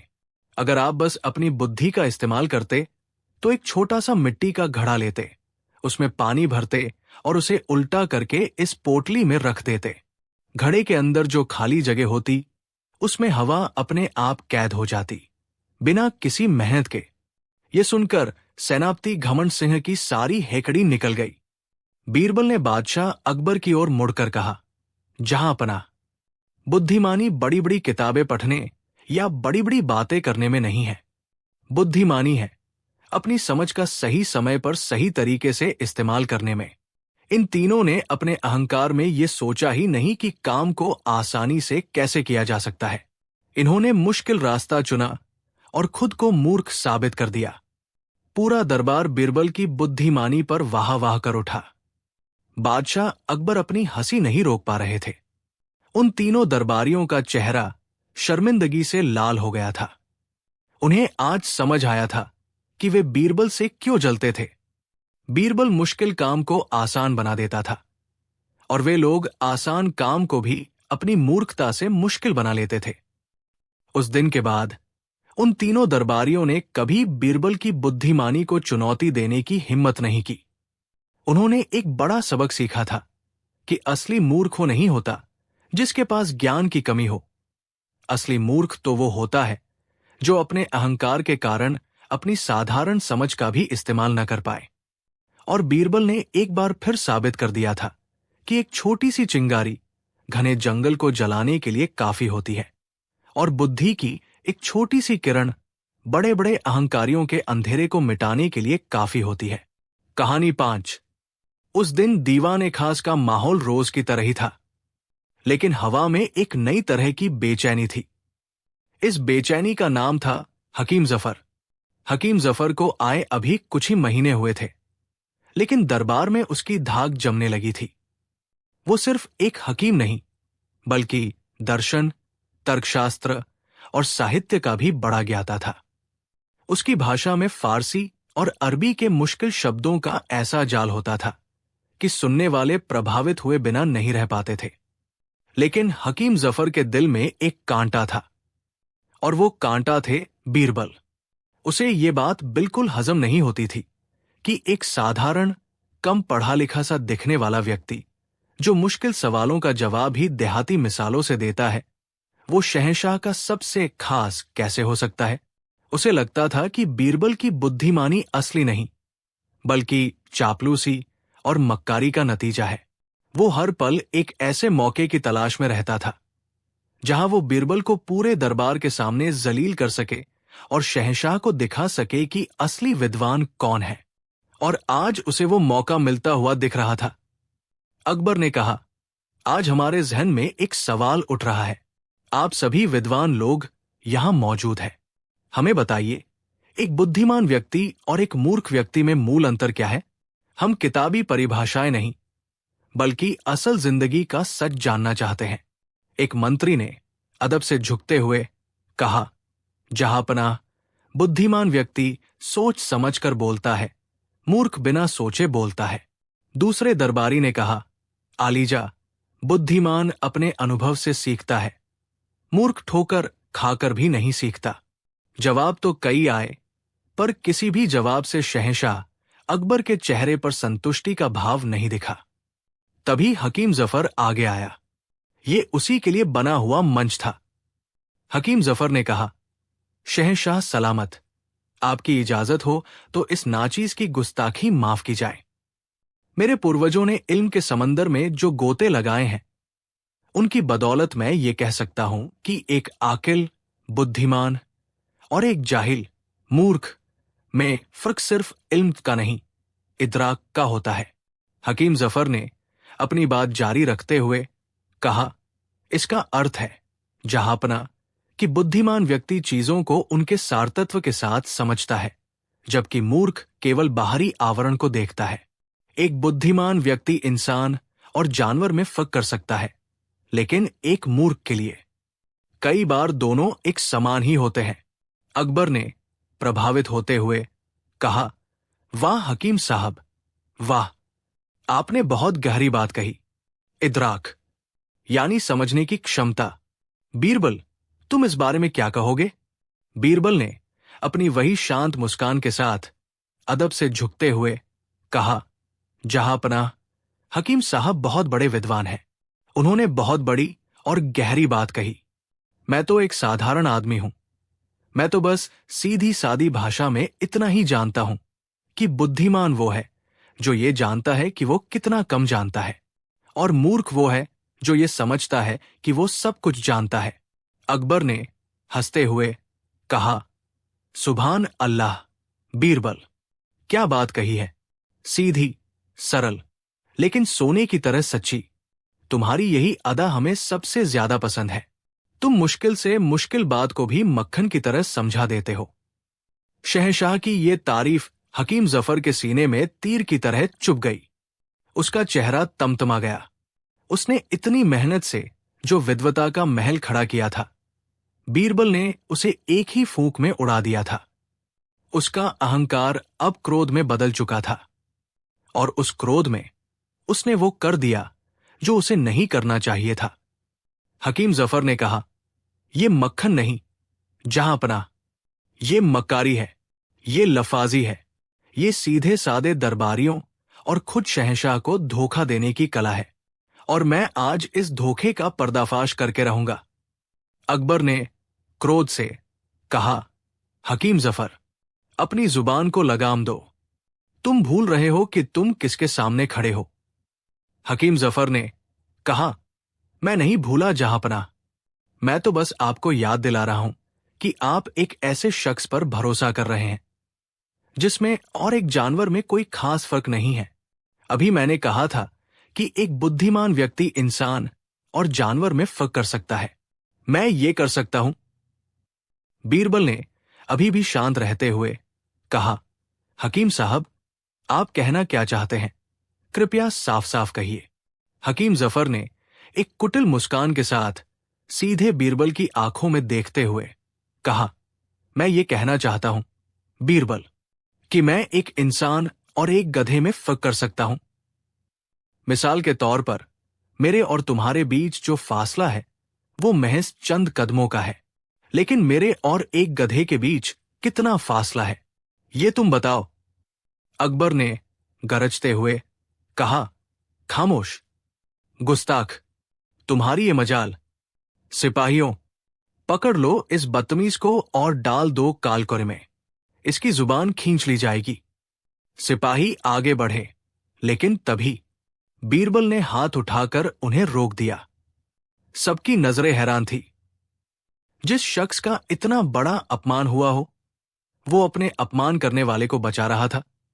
बीरबल ने अकबर के सामने अदब से झुकते हुए कहा, ठहर जाइए, जहां अपना, इन्हें छोड़ दीजिए। हकीम साहब आपके मेहमान हैं, एक बड़े विद्वान हैं। हो सकता है इनसे कोई भूल हो गई हो, और वैसे भी ये मामला मेरे और हकीम साहब के बीच का है। इसका फैसला भी हम दोनों के बीच ही होना चाहिए। अगर आपकी इजाजत हो तो मैं हकीम साहब के सवाल का जवाब देना चाहूंगा। अब पूरा दरबार एक अखाड़े में तब्दील हो चुका था। एक तरफ था किताबी ज्ञान का घमंड और दूसरी तरफ थी जमीनी हकीकत की समझ। हकीम जफर विजयी मुस्कान के साथ खड़ा था। उसे लगा कि बीरबल अब या तो माफी मांगेगा या कोई बेवकूफी भरा जवाब देकर और ज्यादा जलील होगा। बीरबल ने हकीम जफर के ठीक सामने आकर रुकते हुए कहा, हकीम साहब, आपने बहुत ही पेचीदा सवाल पूछा है। आपने पूछा कि आपके और एक गधे के बीच कितना फासला है। यह तो बड़ा मुश्किल सवाल है, क्योंकि मैंने आज तक किसी गधे को नापा नहीं है। हकीम जफर ने कहा, तो मान लो अपनी हार, कह दो कि तुम्हारी अक्ल जवाब दे गई। बीरबल ने मुस्कुराते हुए कहा, नहीं नहीं हकीम साहब, हार कैसे मान लूं? जब सवाल पूछने वाला विद्वान आप जैसा हो तो जवाब तो ढूंढना ही पड़ेगा, लेकिन इसके लिए मुझे थोड़ा नापतोल करना पड़ेगा। अगर आप इजाजत दे तो। बीरबल ने फीते का एक सिरा हकीम जफर के पैरों के पास रखा। फिर वो धीरे धीरे पीछे हटने लगे, फीते को खोलते हुए। वो ठीक उसी जगह जाकर रुके जहां वो पहले खड़े थे। उन्होंने फीते को ध्यान से देखा, जैसे कोई बहुत बड़ा गणितज्ञ कोई मुश्किल गणना कर रहा हो।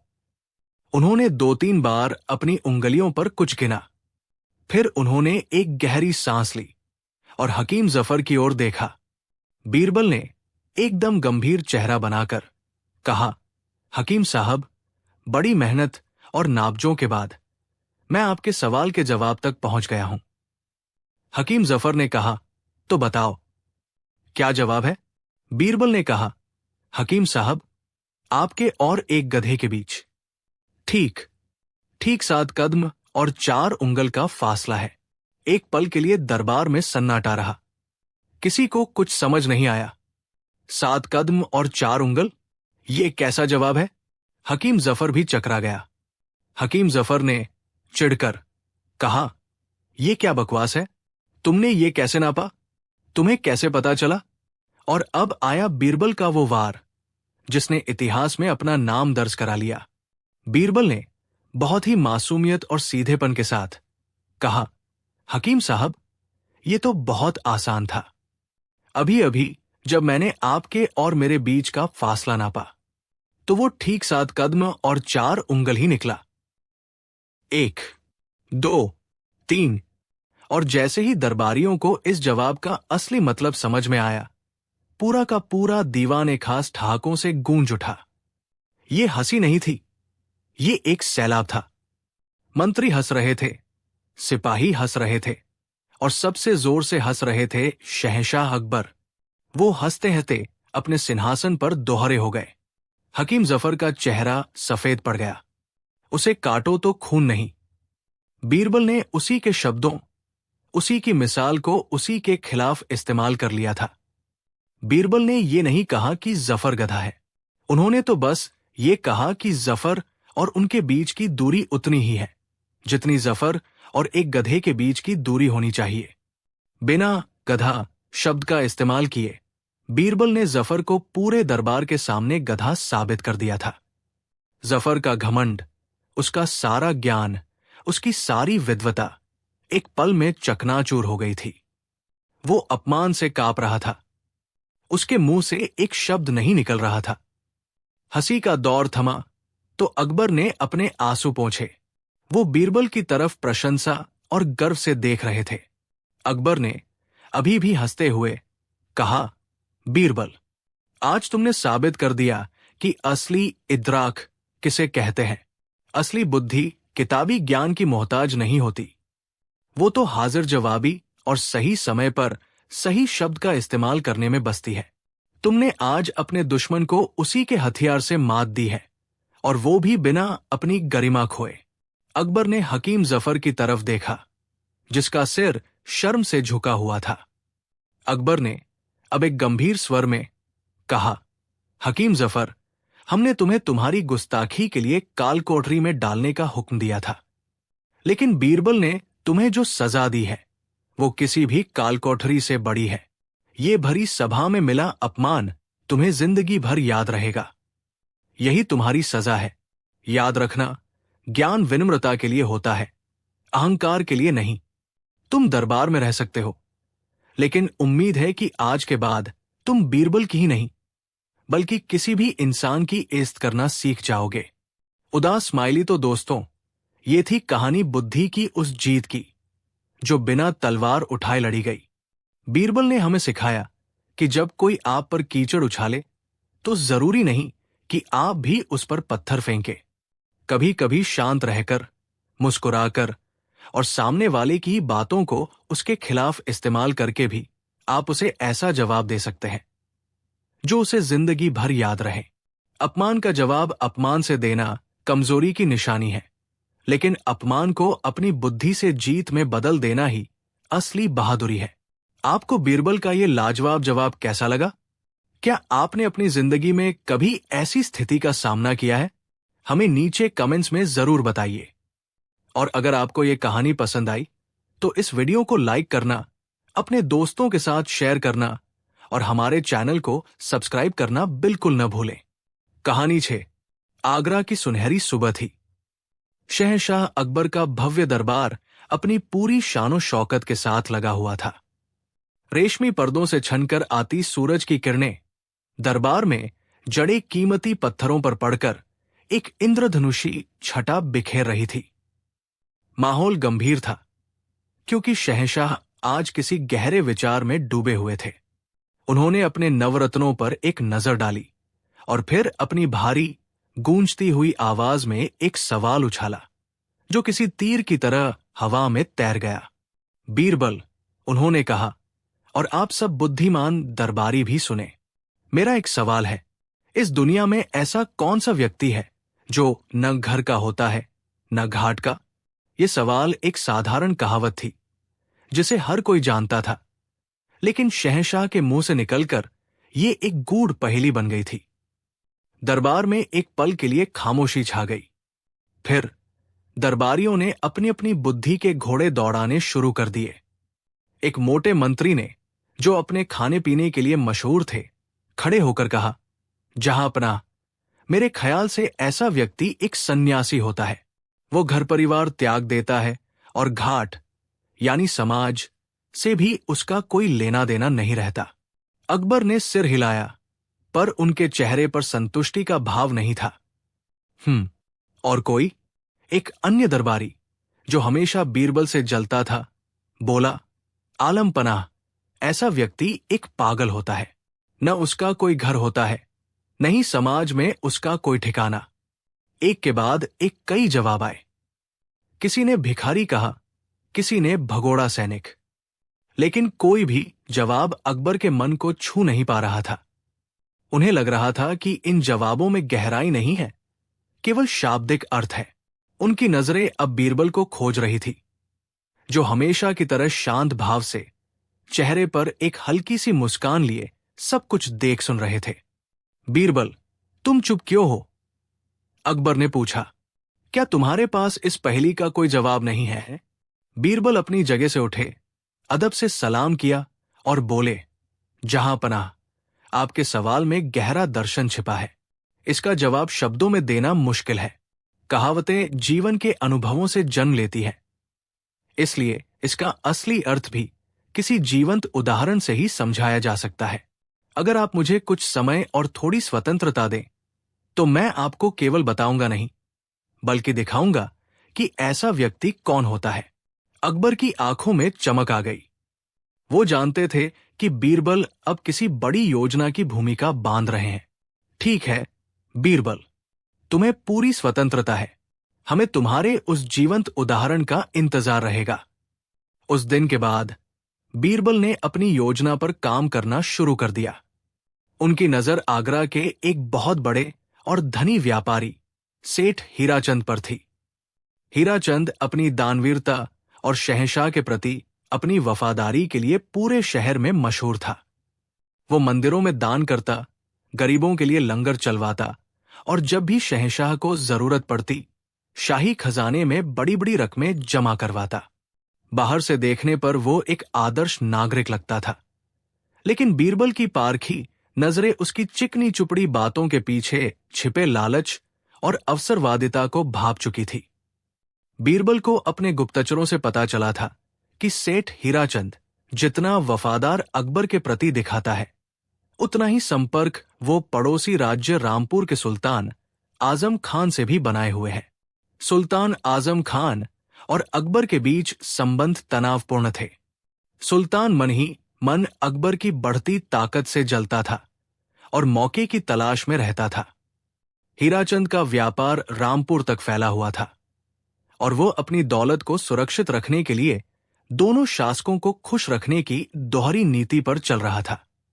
वो अकबर को पैसा देता ताकि आगरा में उसका व्यापार फलता फूलता रहे और सुल्तान आजम खान को गुप्त रूप से तोहफे और रसद भेजता ताकि रामपुर में उसका कारोबार सुरक्षित रहे। बीरबल जानते थे कि हीराचंद ही उनकी पहेली का सही जवाब है, लेकिन इसे साबित करना था। कुछ हफ्तों बाद बीरबल एक शाम अकेले में शहंशाह अकबर से मिले। जहां अपना अब समय आ गया है उस व्यक्ति को सामने लाने का जो न घर का है न घाट का। अकबर उत्सुक हो गए। कैसे बीरबल? इसके लिए हमें एक छोटा सा नाटक करना होगा हुजूर, बीरबल ने अपनी योजना बताई।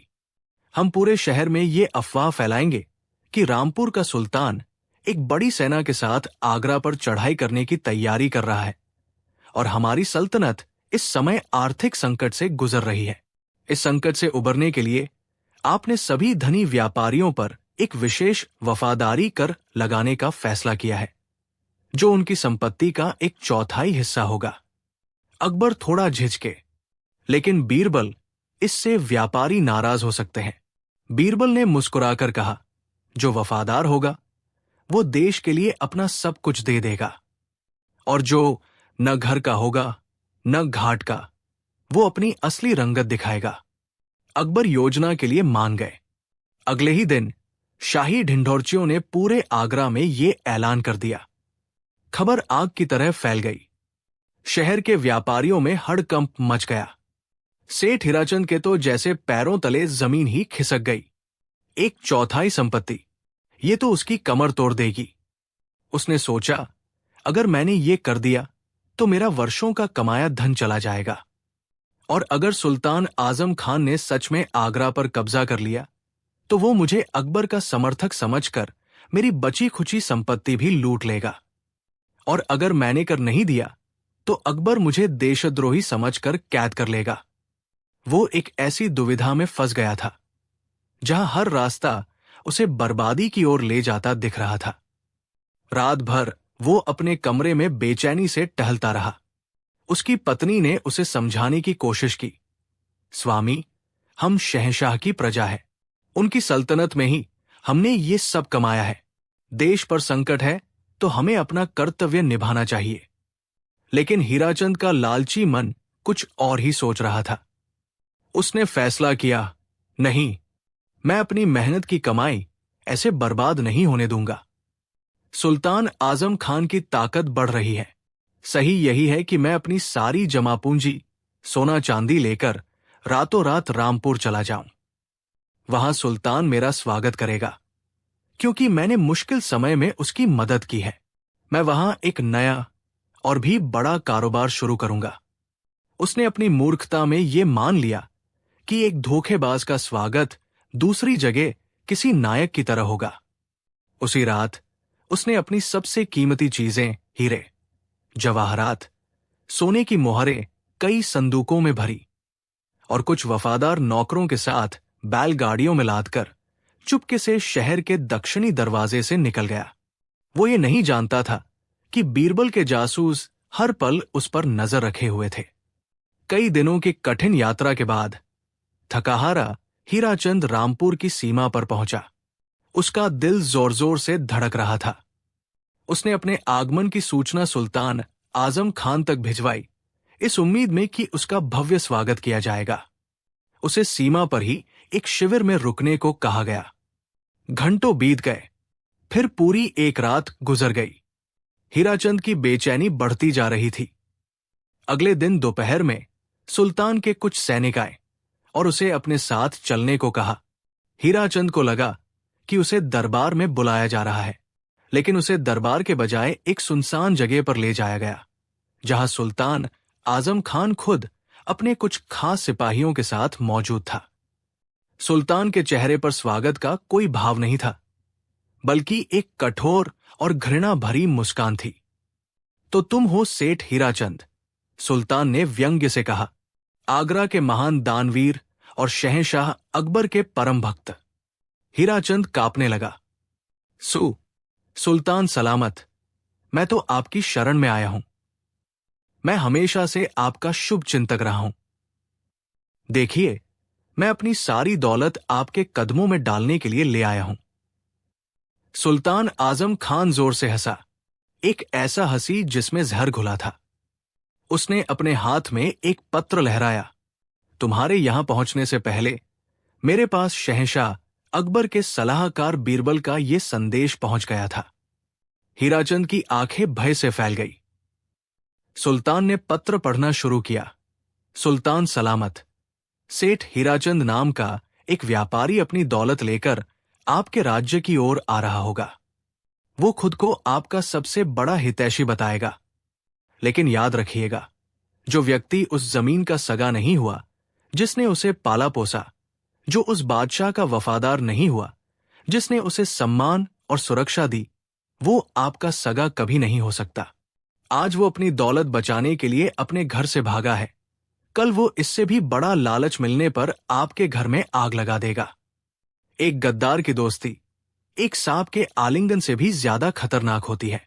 उसे शरण देना अपनी आस्तीन में सांप पालने जैसा है। आगे आपकी मर्जी। पत्र सुनकर हीराचंद के होश उड़ गए। सुल्तान ने घृणा से उसकी ओर देखा।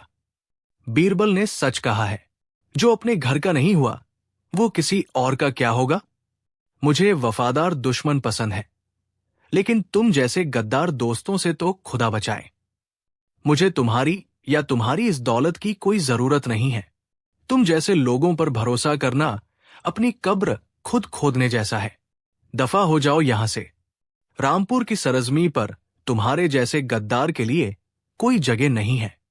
सुल्तान के सिपाहियों ने हीराचंद के सारे संदूक छीन लिए और उसे धक्के मारकर रामपुर की सीमा से बाहर खदेड़ दिया। अब सेठ हीराचंद के पास कुछ नहीं बचा था, न दौलत न सम्मान। वो अपमानित, टूटा हुआ और अकेला था। रामपुर ने उसे ठुकरा दिया था। अब उसके पास आगरा लौटने के सिवा कोई चारा नहीं था। भारी मन से, भूखे प्यासे, फटेहाल हालत में जब वो वापस आगरा की सीमा में दाखिल हुआ, तो अकबर के सिपाही पहले से ही उसका इंतजार कर रहे थे। उसे गिरफ्तार करके जंजीरों में जकड़कर सीधे दरबार में पेश किया गया। दरबार खचाखच भरा था। शहंशाह अकबर अपने सिंहासन पर विराजमान थे और उनकी बगल में बीरबल खड़े थे। जंजीरों में जकड़ा हीराचंद सिर झुकाए खड़ा था। अकबर ने अपनी गूंजती आवाज में पूछा, बीरबल, कई दिन बीत गए, क्या तुम्हें मेरी पहेली का जवाब मिला? कौन है वो व्यक्ति जो न घर का होता है न घाट का? बीरबल मुस्कुराए। उन्होंने जंजीरों में जकड़े कांपते हुए हीराचंद की ओर इशारा किया और पूरे दरबार के सामने ऐलान किया, जहांपनाह, ये है वो व्यक्ति। उन्होंने अपनी बात स्पष्ट की। सेठ हीराचंद के लिए आगरा उसका घर था। यहां उसे इज्जत मिली, दौलत मिली, सुरक्षा मिली। ये उसकी अपनी जमीन थी और रामपुर उसके लिए घाट था, एक दूसरा किनारा, एक अवसरवादी विकल्प जिसे वो मुश्किल समय के लिए बचाकर रखना चाहता था। इसने अपने घर के प्रति वफादारी नहीं निभाई, ये सोचकर कि घाट इसे अपना लेगा। लेकिन जब घर ने इसे गद्दार समझा, तो घाट ने भी इसे अपनाने से इनकार कर दिया, क्योंकि कोई भी एक धोखेबाज पर भरोसा नहीं करता।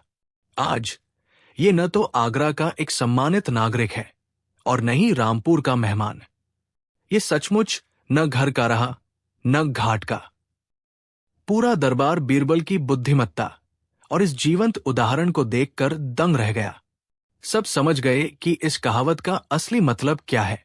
ये उस व्यक्ति के बारे में है जो अपनी निष्ठा और ईमानदारी को दांव पर लगाता है, जो दो नावों में एक साथ पैर रखने की कोशिश करता है और अंत में डूब जाता है। शहंशाह अकबर अपनी गद्दी से उठे। उन्होंने कहा, बीरबल, तुमने एक बार फिर साबित कर दिया कि अनुभव का ज्ञान किताबों के ज्ञान से कहीं बड़ा होता है। उन्होंने हीराचंद को उसकी गद्दारी के लिए देश निकाला दे दिया और उसकी जब्त की गई दौलत को सल्तनत के खजाने और गरीबों में बांटने का हुक्म दिया। उस दिन के बाद हर कोई उस कहावत का गहरा और सच्चा अर्थ समझ चुका था।